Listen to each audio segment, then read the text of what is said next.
Odinga's backyard has birthed talk of a political coalition among their allies as calls for a strong political union dominated speeches and the head of state declaring that the current pact would yield more fruit in the future. But will the newfound camaraderie concretize? That story is on page 2. Ameshikilia samaki pale, samaki mkubwa kweli kweli. Na ulisema samaki afanywe nini? Mkunje angali mbichi. Wananiambia this is what they call mbota. Yeah. Yes. Ati mkunje akiwa angali mbichi. Yes. Unaona jamaa amevaa suti safi sana, tan kaunda suit, alafu mwanampatia samaki hapo iko na damu hivi. Yeah, the things you make politicians and our president. Lakini si status iko na pesa ile pesa nyingi ya laundry. So the other story given prominence on the front page of the Standard this morning. Power to prison. How Lenol Kulal was nailed.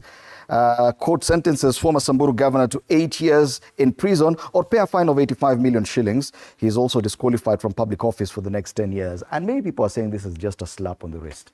Because people were expecting at least the first governor to be sent to prison for real. Real, yeah. Now he's been told you can pay 85 million, Bob.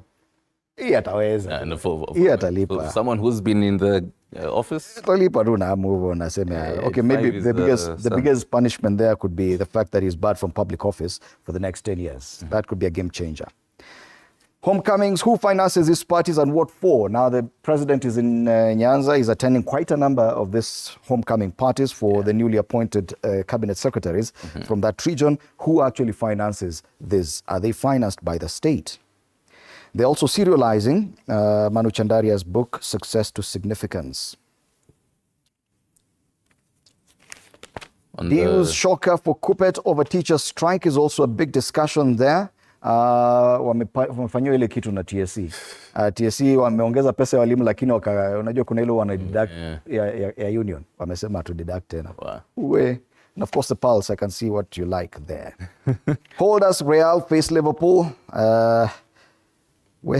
Champions League. Maswala ya Champions League kweli. If you are a fan of the Champions League, get to take a look at the back page of the Star.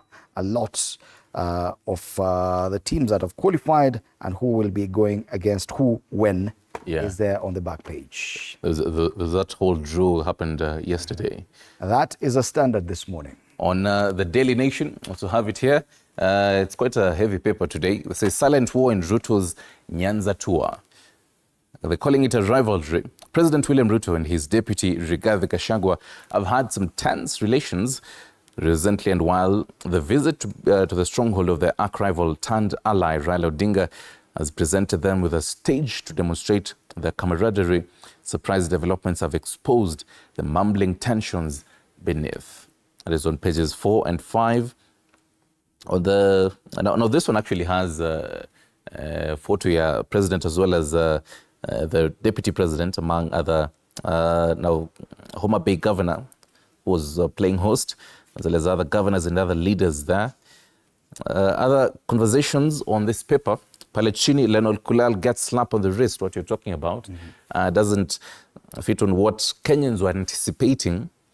Matters education, behind the scenes bid to end teacher strike. In matters labor, Ruto's night talks to stop aviation employees strike.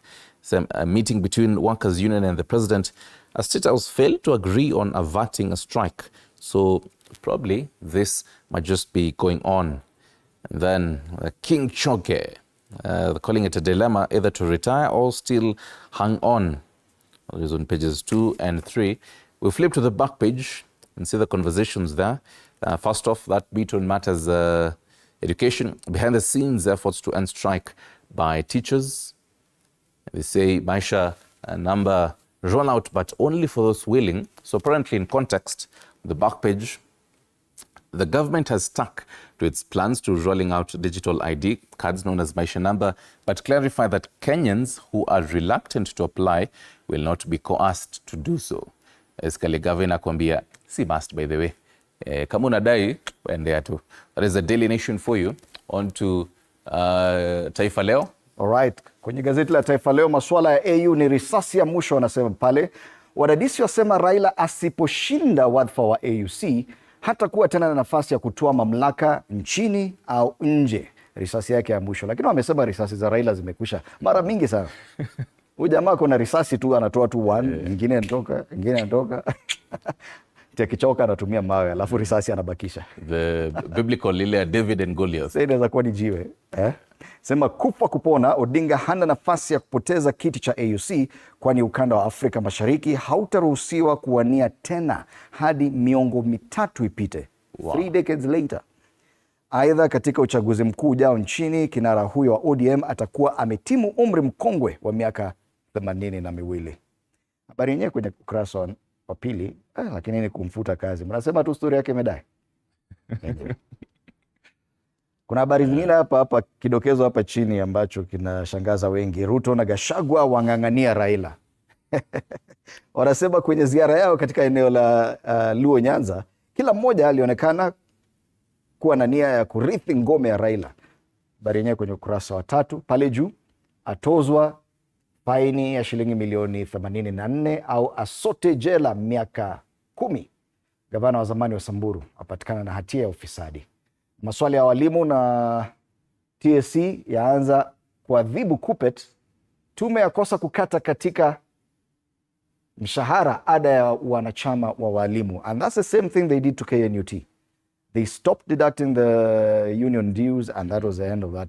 Okay, it's still there. Let me not say it's the end, but that was the beginning of the end. Beginning of the end. Yes. Matters business. Matters business. They say banks Defy hard times to report huge profits. Talk about earnings by top 10 listed banks rise by 25.2 billion cash shillings in a nutshell. Talk about how the banks have emerged as the big winners in a difficult economy characterized by high interest rates as companies in other sectors struggle to generate profits and give returns to the shareholders in form of dividends.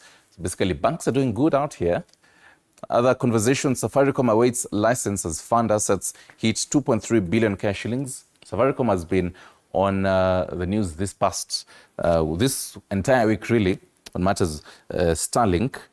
Other conversations, matters economy, state rental income up 176% amid higher rates plan. The rental income generated from government-owned houses jumped nearly twofold in the year ended June 2024, signaling improved collections, right?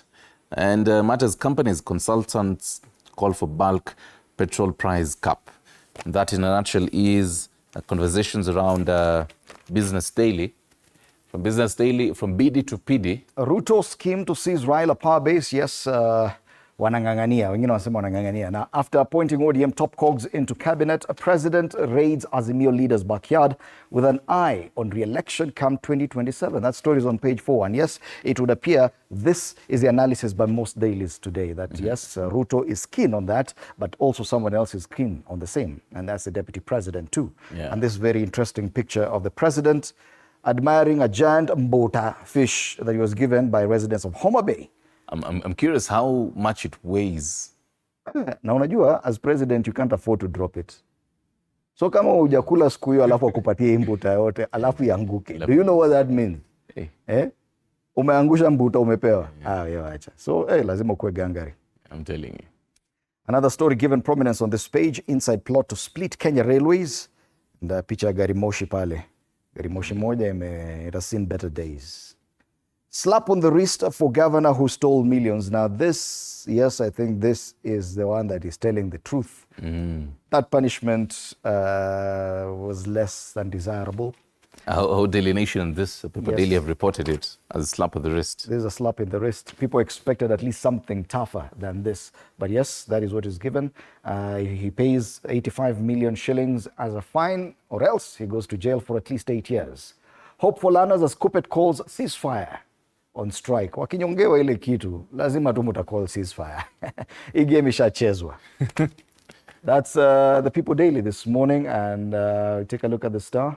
The Star, privileged to have...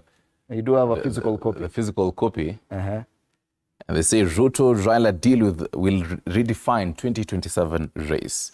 And the same photo of President William Ruto holding the mbuta there. They say leaders praise Ruto for appointing first Treasury CS, and Attorney General from the Luo community. It's interesting though, yesterday during that town hall meeting, the young people there were telling the president that tuna feel ni kama bado tuna watu wengi kwa serikali, tafadhali tuongeze. And the minutes that I listened in, a number of people, the young people there, were asking him some political questions. They were asking, sasa juu hii camaraderie yako na Raila, what does it mean for 2027? Hebu tueleze. You should see the cartoon on the Standard today. We'll come to that. It's very interesting. But yes, the picture of the president with Ambuta there. Yeah. Another story we've not seen in any other paper. Ex-Governor Ngilu summoned over funds used at Kitui Textile Farm. As a former Kitui governor. Now amerudililiwa, anaulizwa maswali. Kwengineko, Lives Mombasa billionaire Hasmukh Patel touched. Yes, this tycoon passed on after a long battle with cancer.